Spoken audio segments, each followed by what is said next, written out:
During a family vacation, my parents told me to sleep on the couch so my brother could have the bed. I smirked and said, "That's funny, because I booked the penthouse suite." Their faces dropped when the hotel manager announced. Growing up, I learned one thing very quickly: my younger brother Ryan could do no wrong. He was the golden child, the one my parents adored, the one who got everything handed to him while I was treated like an afterthought. Birthdays? His were full of expensive gifts, elaborate parties, and a cake big enough to feed the whole neighborhood. Mine? A grocery store cake and a half-hearted happy birthday kid. College? My parents pulled every string, used every connection, and threw money at his education like it was their life's mission. Me? I had to work part-time jobs and take out loans just to make it through. It was always Ryan first, me second. If he wanted something, he got it. If I wanted something, I had to fight for scraps. I spent years biting my tongue, swallowing my pride, and accepting my place as the less important child. But this trip? This was the moment I decided I was done playing along. It was supposed to be a family vacation to New York City. My parents were the ones who planned it, which meant, of course, that Ryan's needs came first. He got to choose the activities, the restaurants, everything. I was barely even consulted. And honestly, I wouldn't have even gone if I hadn't overheard my parents talking one night. "We don't have enough to book the suite," my mom had said. "Then we'll just put him on the couch," my dad replied, not even bothering to say my name. "Ryan needs a proper bed." That was the moment something inside me snapped. I was 27 years old. I had a steady job, a good income, and for the first time in my life, I had the power to change the narrative. So I did. The day of the trip, we all arrived at the hotel. It was a stunning 5-star place right in the heart of Manhattan. The kind of place my parents would never have booked if it weren't for Ryan's high standards. As we stood at the check-in counter, my mother casually handed her credit card to the receptionist and said, "We have a reservation under Taylor." The receptionist typed for a moment, then frowned. "I don't see a reservation under that name." My mother's smile faltered. "That's impossible. I booked the executive suite weeks ago." The receptionist shook her head. "I'm sorry, but we don't have any reservations under your name." I leaned forward, smirking. "That's because I made the reservation." My dad's head snapped toward me. "What?" I pulled out my phone and turned the screen toward them, showing the confirmation email. "Yeah, see, after I overheard you guys deciding that I was going to be sleeping on a couch like some unwanted guest, I figured I'd handle the booking myself." Silence. Then the receptionist smiled. "Ah, yes. We do have a reservation under your name, sir, and you're in the penthouse suite." My mother's jaw dropped. My dad just blinked, like he couldn't process the words. "And Ryan?" "Oh," Ryan looked pissed. The penthouse?" my mom stammered. I nodded.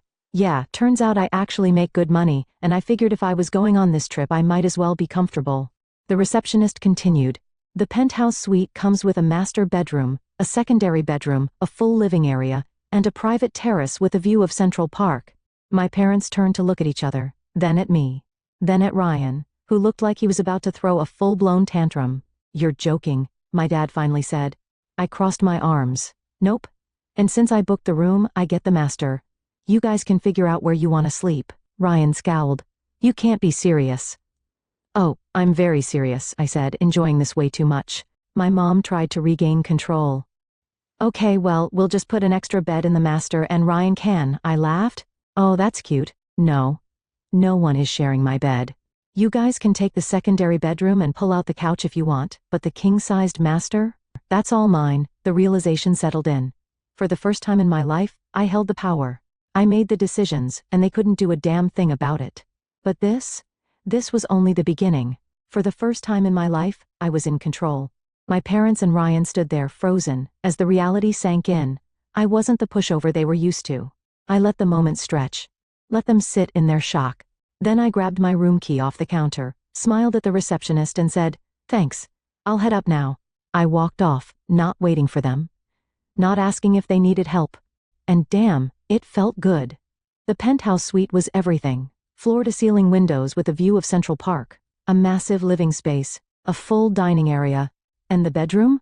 Glorious. King-sized bed, plush pillows, a bathroom bigger than some apartments. I dropped my bag, kicked off my shoes and sprawled across the bed, stretching out like I owned the world. Then came the knock, sharp, impatient. I already knew who it was. I took my time answering. When I finally opened the door, Ryan stormed in first, my parents right behind him. "You can't do this," Ryan snapped, like a child who just had his favorite toy taken away.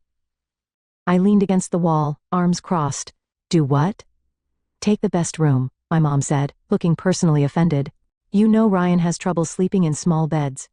I stared at her. That sounds like a Ryan problem. My dad huffed. We're a family. We should be staying together. Oh, now we're a family? I let out a dry laugh. Funny, I don't remember you guys worrying about that when you decided I'd be sleeping on the couch. Silence. Then Ryan scoffed. Whatever, just switch rooms with me.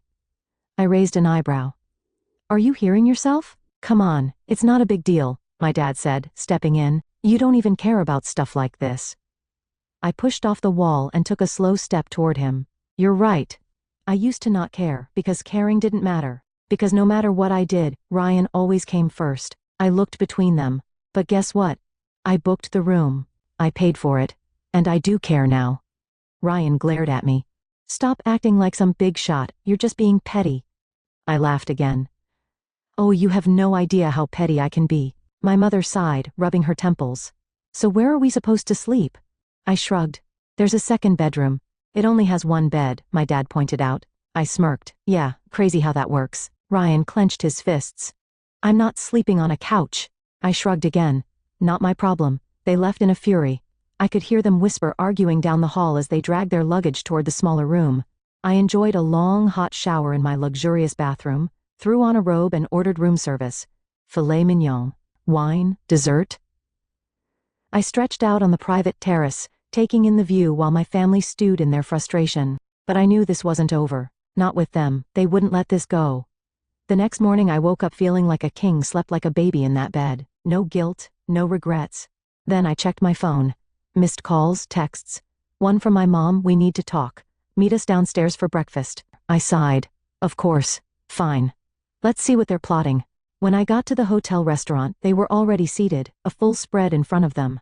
Pastries, fruit, eggs, the works. Morning, I said, sitting down. My dad cleared his throat.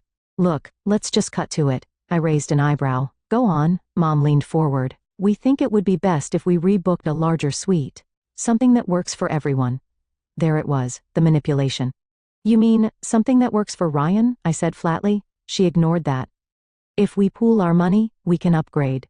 I sipped my coffee. How much are you putting in? Silence. Then my dad sighed. We were hoping you'd cover it. I nearly spit out my drink. I stared at them, then let out a sharp laugh. You cannot be serious. Ryan shifted uncomfortably. It's not a big deal. You already spent money on the penthouse exactly. My money. My choice. I leaned back. If you guys want a bigger suite, you pay for it.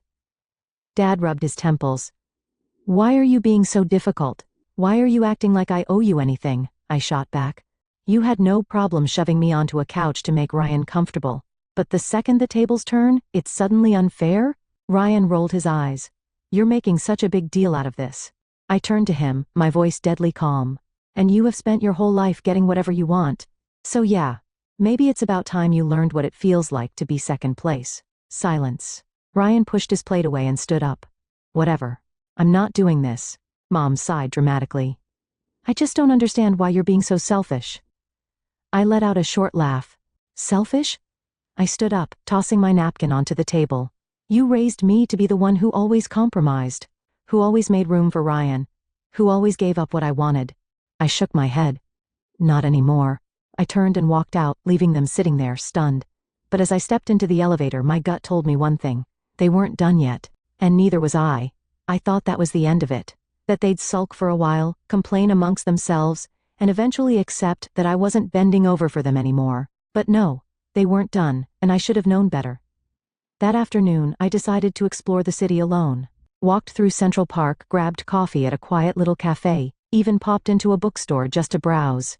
For the first time in a long time, I felt free. No obligations, no one expecting me to fall in line. Then I got the text. Mom, hey sweetheart, we feel terrible about this morning. Can we do a family dinner? Our treat, just to reset things. I stared at the screen. I didn't trust it, not one bit. But a part of me, the part that still, stupidly, wanted to believe they were capable of change, thought, maybe they finally understood, maybe this was an olive branch. So against my better judgment, I texted back, sure, biggest mistake of my life. The setup, they picked a high-end steakhouse near the hotel, Private booths. Dim lighting.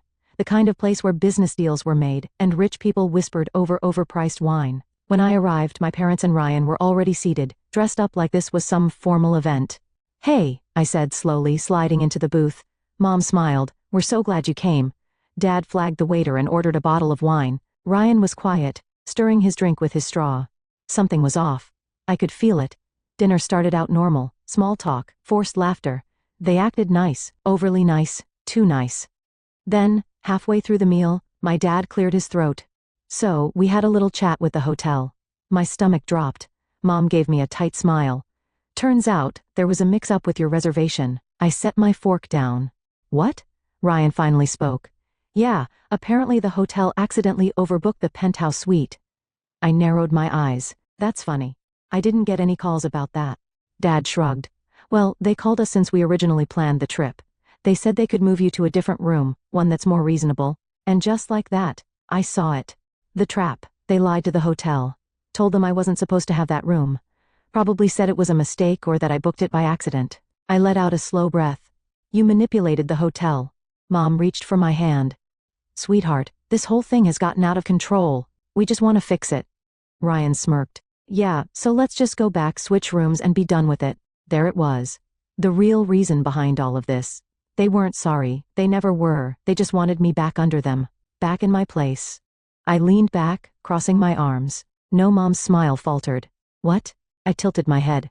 I said no. Dad sighed, rubbing his temples. "Why are you making this difficult?" Ryan scoffed. "Dude, just take the smaller room. It's not a big deal." I let out a sharp laugh.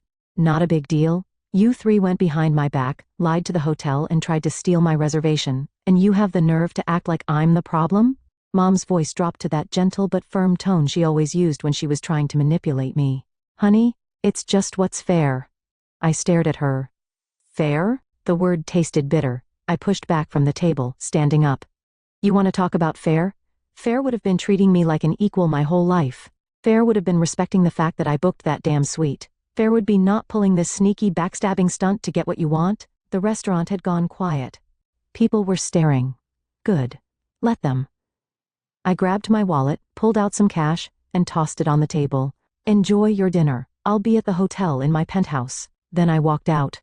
The fallout by the time I got back, I was furious. I marched straight to the front desk. The hotel manager looked up and smiled. "Mr. My last name, good evening." I cut him off. "Did my parents call about my reservation?" His smile faltered. "I know they did," I said, voice sharp. "I want to know exactly what they told you." He hesitated, then sighed. They claimed you booked the suite by mistake. That you were supposed to be in a standard room, and they were handling the correction for you." I clenched my jaw. "And you believed them?" "Well, they seemed very sure, and," I pulled up my email. "Here's my reservation, my payment confirmation, my name on the account. I booked this room myself. My parents have no authority over my stay." His face paled. Oh, I echoed, deadpan. "So, here's what's going to happen. First, you're not changing my reservation. Second, you're flagging their account so they can't make any requests about my room again. Third," I leaned in, "if anyone tries to touch my reservation again, I will not only take my business elsewhere, but I'll make sure every review site knows how this hotel lets guests get screwed over by manipulative family members." His eyes widened. "Understood, sir. I'll take care of it immediately." Damn right he would. The final blow, I went upstairs, locked my suite door, and poured myself a drink. Then my phone started blowing up. "Mom, why would you do that? We were just trying to help. Dad, that was completely unnecessary. You embarrassed us. Ryan, wow. You really just ruined the whole trip. Selfish." I stared at the messages. Then I blocked all three of them, sat back, and enjoyed my penthouse. The next morning, I woke up feeling fantastic. I stretched out in my king-sized bed, enjoying the sheer luxury of my suite, knowing my parents and Ryan were crammed into their tiny room, miserable. I checked my phone, still blocked, perfect, but I wasn't done. They thought they could play dirty? They thought they could manipulate me and get away with it? Oh, they had no idea who they were messing with. The final setup, I got dressed, grabbed my wallet, and went down to the concierge. "Good morning, mister, my last name," the concierge said, smiling. I smiled back. "I need a favor. Can you set up a spa day for me? Full treatment, massage, facial, the works. Oh, and can you charge it to my parents' room?" The concierge hesitated. I'd have to check if I slid a crisp $100 bill across the counter. She took it. Of course, sir. After my fully paid spa treatment, thanks Mom and Dad, I went to the hotel's luxury store and picked out a few souvenirs. A designer watch. A ridiculously overpriced leather wallet. A silk tie I didn't need, all charged to their room. It was time for them to feel what it was like to be taken advantage of. The cherry on top that evening, I called the front desk. Hi, I'd like to order a special romantic dinner set up for my parents in their room. The receptionist brightened. That sounds lovely. We can do candles, champagne, rose petals, perfect. And can you make it for 2? She hesitated. Only 2? I grinned. Yes, 2. My brother doesn't need to be included. She paused, then giggled. Understood. An hour later I got a text from my mom. Mom, why is there a romantic dinner in our room? Where's Ryan's meal? I sipped my wine, smirking. Oh, sorry. I thought since you always put Ryan first, you'd enjoy some time alone with him. No response. Then, the hotel manager called.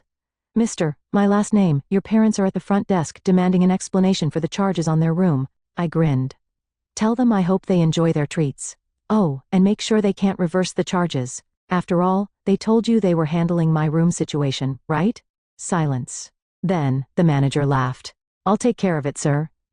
The breaking point that night, I relaxed on my private terrace, enjoying the skyline view, when I heard a furious knock at my door. I knew who it was. I took my time answering. When I finally opened the door, my parents stood there, livid. Ryan hovered behind them, sulking. What the hell do you think you're doing? My dad snapped.